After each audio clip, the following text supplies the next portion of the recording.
Assalamualaikum warahmatullahi wabarakatuh. Sahabat konsep kehidupan channel di mana saja berada, sehat walafiat dan mudah-mudahan senantiasa kita selalu dalam lindungan Allah Subhanahu wa taala. Sahabat dan saudara-saudaraku, kita sudah memasuki tahun 2025. Mudah-mudahan di tahun 2025 ke depan kita akan mendapat bimbingan yang lebih baik dari Allah Subhanahu wa taala, banyak mendapat petunjuk dari Allah Subhanahu wa taala agar kehidupan kita menjadi lebih baik dari tahun-tahun yang telah lalu. Baik kehidupan berkeluarga, kehidupan bernegara dan berbangsa, bahkan bermasyarakat sekalipun ya. Untuk itu pada kesempatan ini yang baik ini saya ucapkan selamat tahun baru tahun 2025. Sahabat dan saudara-saudaraku, pada kesempatan ini Kiai Haji Nur Ihya atau KRT Nur Ihya akan menjawab ceramahnya Bahar bin Smith. Jadi ada dua ceramah di sini. Yang satu ceramahnya Bahar Smith, yang satu jawabannya dari KRT Nur Ihya. Untuk itu ini sangat menarik sekali dan perlu disimak baik-baik ya, apa yang menjadi perdebatan dalam sebuah ceramah ini ya. Jadi ini sangat bagus ya, karena ada dua narasumber penceramah. Yang satu berceramah yaitu Bahar Smith ya, kemudian KRT Nur Ihya menjawabnya. Jadi ini penting untuk disimak ya, agar kita lebih paham dan lebih jelas lagi ya. Perdebatan ini masih tentang menjawab polemik nasab tentunya ya. Jadi masih tentang perbedaan-perbedaan antara Balawi dengan Rasulullah ya, dengan kita semua umat Rasulullah. Mereka mengaku keturunan Rasulullah ya, keturunan bohong, penipu itu, yang sebetulnya keturunan iblis dia ya, keturunan iblis ya, mengaku-ngaku. Sebab mereka kalau tidak ngaku keturunan Rasulullah tidak hidup di sini di Indonesia, susah cari makan dia. Bahkan dia mencari makannya hanya mengandalkan nasab Rasulullah di sini. Baik sahabat, ya kita simak saja, perhatikan baik-baik ya.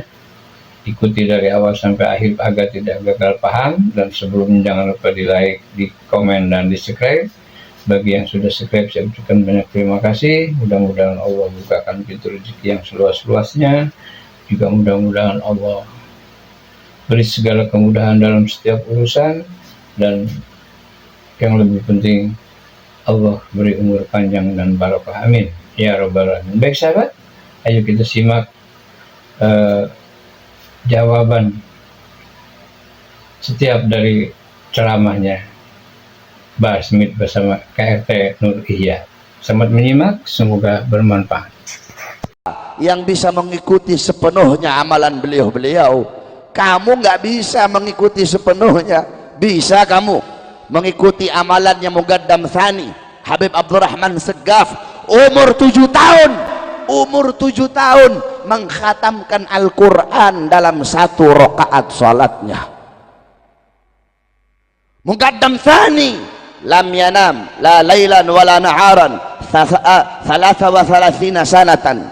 Muqaddam Tsani 33 tahun nggak tidur, tidak siang hari tidak malam hari. Ditanya, ya Imam, kenapa kamu nggak tidur? Apa jawab beliau? Bagaimana saya bisa tidur? Melihat ke kanan sorga, melihat ke kiri neraka, melihat ke atas arsy-Nya Allah. Bisa kamu ikuti? Bisa kamu ikuti Fakhrul Wujud Syekh Abu Bakar bin Salim, 40 tahun sholat subuh dengan wudhu isya. 40 tahun sholat subuh pakai wudhu isya. Al-Imam Muhammad Maulad Dawilah 15 tahun sholat subuh pakai wudhu isya. Kamu sholat subuhnya pakai apa? Pakai wudhu duhur kalau enggak duha, saudara-saudara. Para ulama, para aulia, para salaf Salat subuh pakai wudu isya. Al-Habib Umar ibn Zain bin Smith, Al-Habib Umar bin Zain bin Smith, 16 tahun tidak pernah menyandarkan punggungnya di satu benda apapun. 16 tahun nggak pernah menyandarkan punggungnya, sekalipun tidur, tidurnya duduk. Bahar bin Smith cucunya tukang tidur, saudara-saudara. Terus kita orang habaib sekarang mau banggain datuk-datuk kita. Kamu sama kayak datuk kamu. Ajdadukum minal ulama wa antum minal juhala. Ente punya kakek ulama, entenya bodoh. Ajdadukum minas sholihin, ente punya kakek orang soleh. Wa antum minal fasikin wal fajirin wal munafikin, entenya fasik, entenya fajir, entenya munafik, entenya mabuk, entenya narkoba, ente zina, ente melacur. Kita tidak bisa ikuti sepenuhnya. Bisa kamu ikuti Habib Abdullah bin Husain bin Tahir, setiap hari baca la ilaha illallah 25.000 kali, ya Allah 25.000 kali, salawat kepada Nabi 25.000 kali. Bisa kamu ikuti Al-Habib Ahmad bin Zaid Al-Habsyi, selama puluhan tahun cuma makan roti kering pakai minyak samin, saudara-saudara. Bisa kamu ikuti beliau-beliau para ulama, para salafun saleh. Al-Habib Abu Bakar bin Abdullah Al-Attas, satu kali duduk baca Yasin 90.000 kali. Satu kali duduk itu kamu baca Yasin paling banyak 40 kali. Itu pun kalau ada hajat baru ziarah. Keluar Batang ada hajat baru baca Yasin 40 kali. Kalau nggak ada hajat mana mau kamu ziarah. Pada kesempatan malam hari ini kami akan mengcounter, menjelaskan, memberikan paparan, mensyarahi apa yang disampaikan oleh Habib Bahar bin Sumet tentang keajaiban karomah Al-Faqihil Muqaddam Tsani alias Al-Habib Abdurrahman bin Muhammad As-Segaf yang tidak tidur selama 33 tahun. Kalau tidak tidur 3 hari 3 malam, saya percaya. Tapi kalau tidak tidur 33 tahun, akal sehat saya belum bisa menerima. Tanyakan kepada seluruh rakyat Indonesia, khususnya yang menguasai di bidang kedokteran, kesehatan. Orang yang tidak tidur 3 atau 4 hari itu akan mengalami halusinasi dan sulit konsentrasi.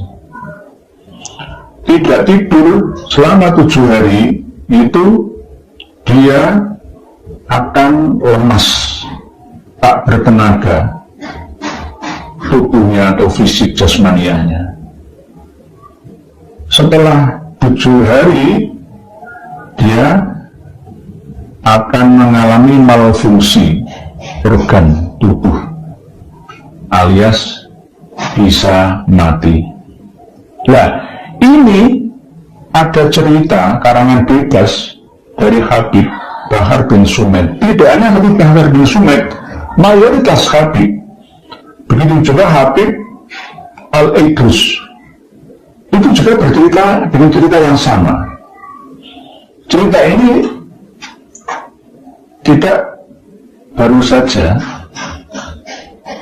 saat ini, sejak dulu 5 tahun yang lalu, dan bahkan secara sambung renteng Darut Tasalsul, silsilah rantainya, mata rantainya itu sejak dulu, bahwa memang sudah kita ketahui para Habib itu senangannya bikin karangan cerita bebas sendiri dan minta dipercaya. Dan anehnya jamaah pendengar pengikut para santrinya itu juga ho-ho saja.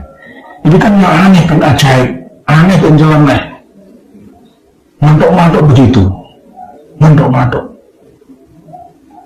Habib Abdurrahman bin Muhammad As-Segaf tidak tidur selama 33 tahun.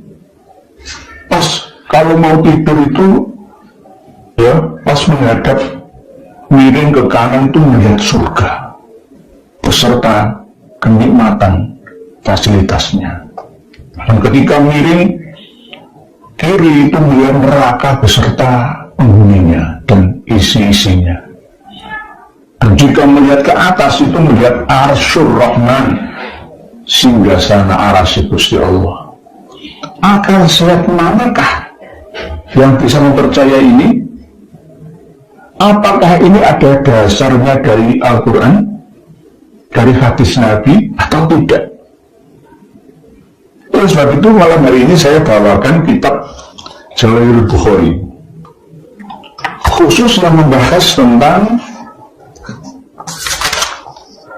babul kadhibi fin nasabi wa ru'ya, tentang dusta, tentang nasab dan mimpi. Nomor hadis 472. An-Wathilah bin Asqa, diceritakan oleh Wathilah bin Asqa radhiyallahu anhu, qala, beliau berkata, qala dawuh sapa Rasulullah sallallahu alaihi wasallam, inna min a'dhamil firo, sesungguhnya termasuk besar-besarnya dusta, ayat da'iyah, yaitu orang yang mengaku nasabnya, ar-rajulu, seseorang, ila ghairi abihi, kepada selain bapaknya. Jadi ngaku-ngaku keturunannya Kanjeng Nabi, saya ini cucu Nabi, saya ahli bait Nabi, seperti yang disampaikan oleh Habib Piram itu, ya. Habib muda itu, ya. Al-Yuria, atau diperlihatkan ainahu, pada pandangan matanya, malam taro, sesuatu yang tidak pernah dilihat, alias bermimpi. Katanya mimpi ini itu, katanya dari Rasulullah. Padahal awiyakula, atau dia berkata ala Rasulullah, kepada Rasulullah Shallallahu Alaihi Wasallam, malam yakul, yang Rasulullah tidak pernah menyampaikan. Nah, ini namanya membuat hadis baru sendiri melalui mimpi. Walaupun ru'yal mu'min, ru'yah sholihah, itu adalah bagian daripada 46 jenis kenabian, wahyu kenabian, tapi bukan masalah kesamaannya, tapi ada kemiripan. Jadi tidak boleh disamakan. Berarti ru'yah sholihah itu bagian daripada 46 juz dari wahyu kenabian. Tidak seperti itu, bukan seperti itu. Maksudnya adalah hampir sama, cuma tidak berupa wahyu, hanya berupa ilham, ya, berupa firasat atau ilham. Jadi hadis ini jelas menerangkan bahwa termasuk dari agung-agungnya dusta itu adalah bila ada orang yang mengaku nasabnya itu tersambung kepada Rasulullah, padahal tidak. Tidak hanya mengaku nasab tersambung dengan Rasulullah saja, bisa juga mengakui bapaknya. Saya ini keturunan Pangeran Diponegoro, Raden Ontowiryo, saya ini. Ya. Saya ini keturunannya Pangeran Mangkubumi, misalkan. Padahal tidak, misalkan. Saya ini keturunannya Mbah Sunan Kalijogo, padahal bukan. Nah, ini namanya dusta yang sangat besar. Dan menceritakan mimpi kepada orang yang tidak ahli, alias tidak selevel dengannya, dan dengan mengarang-arang sendiri, alias katanya melihat Rasulullah, melihat Nabi, ya, sama seperti yang kita bahas kemarin, ya, ada Imam Ahmad Ar-Rifai yang disalami oleh tangannya Rasulullah SAW keluar dari makam, menyalami beliau, dicium oleh beliau, dan disaksikan oleh 12.000 orang, ya. Ini karangan bebas, ya, karangan bebas. Termasuk yang ini juga ada Habib, yaitu bernama Habib Abdurrahman bin Muhammad As-Saqqaf. Ini beliau adalah Faqih Al-Muqaddam Sani alias Faqih Al-Muqaddam yang kedua, putranya Faqih Al-Muqaddam 1. Jadi beliau mulai karomah 33 tahun tidak pernah tidur. Masuk akal tidak? Pasti semua akan bilang nggak mungkin. Tapi pendukung fanatiknya akan mengatakan itu karomah. Karomah itu ya jangan diakal-akali, memang nggak masuk akal. Tapi nggak begitulah, nggak sebegitunya. Sewajarnya karomah itu memang ada makna bagi orang saleh, itu ada. Kalau Nabi mukjizat, kalau para wali karomah, kalau para alim makna ada memang, tapi tidak seperti itu bentuknya. Kalau ngarang-ngarang cerita bebas kayak begitu, 33 tahun nggak tidur, ya nggak masuk akal lah. Itu sama dengan memaksakan orang untuk percaya. Lemana fabi ayyi ala'i rabbikuma tukadziban, wahai jin dan manusia yang berakal, nikmat Tuhan kalian yang kalian ingkari. Masa kita akan mengingkari akal sehat kita lalu mempercayai cerita-cerita klinik khurafat seperti ini? 7 hari tidak tidur itu kelenjar otak dan jantung kita itu ada yang pecah dan pasti meninggal dunia. Pasti. Apalagi 33 tahun. Dan ketika miring ke kanan melihat surga beserta seisinya, ada bidadarinya, ada nikmatnya. Lah karena nggak paham surga itu apa, neraka itu apa, sehingga ya ini seperti ini. Surga itu sudah ada dan tersedia saat ini dan nanti. Seperti yang saya sampaikan selalu di channel ini. Begitu juga beliau Habib Abdurrahman bin Muhammad As-Saqqaf ini pada umur 7 tahun itu ketika sholat 1 rakaat itu bisa menghatamkan Al-Quran 30 juz. Padahal baca Quran 30 juz dengan cara tadbir atau kadir atau tartil itu bisa memakan waktu, bisa sehari semalam kalau tartil. Tadbir itu bisa juga sehari. Kalau kadir yang tua banget atas itu ya bisa 10 jam lah. 1 jamnya 3 juz lah ya. Coba banget itu sudah. Nah ini beliau pada waktu usia 7 tahun itu sholat 1 rakaat menghatamkan Al-Quran 30 juz. Berapa jam sholatnya? Kalau dia membaca surat Al-Ikhlas 3 kali, kan sama dengan menghatamkan Al-Quran 1 kali. Jadi saya percaya. Yang pertama tadi, kalau Habib Abdurrahman bin Muhammad As-Saqqaf itu tidak tidur 3 hari 3 malam, saya percaya. Tapi kalau tidak tidur 33 tahun, jangan paksa saya untuk percaya. Yang kedua, Habib Abdurrahman bin Muhammad As-Saqqaf ini dalam usia 7 tahun itu waktu sholat 1 rakaat itu menghatamkan Al-Quran 30 juz. Saya tidak percaya. Kalau dalam setiap rakaat menghatamkan Al-Quran karena membaca surat Al-Ikhlas 1 kali itu sama dengan membaca Al-Quran sepertiga, 2 kali berarti 2/3, membaca surat Al-Ikhlas 3 kali berarti sama dengan menghatamkan Al-Quran, itu baru saya percaya. Nah, jadi jangan mengarang sendiri.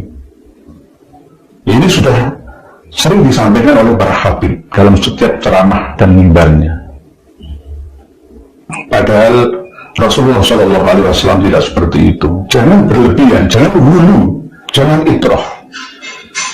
La tutruni kama atratin nasara Isa bin Maryam. Innama ana abdun fakulu abdullahi wa rasuluhu. Abdullahi wa rasuluhu atau abduhu wa rasuluhu. Jangan berlebihan. Rasulullah saja kita tidak boleh berlebihan. Rasulnya mengkultuskannya berlebihan. Ya sewajarnya, sesuai dengan tuntunan dari Allah Subhanahu wa Ta'ala. Memuji Rasulullah boleh, mengagungkan Rasulullah boleh, tapi ada tuntunannya, ada aturannya. Siapa yang mengatur itu? Ya Allah sendiri. Jangan membuat aturan sendiri.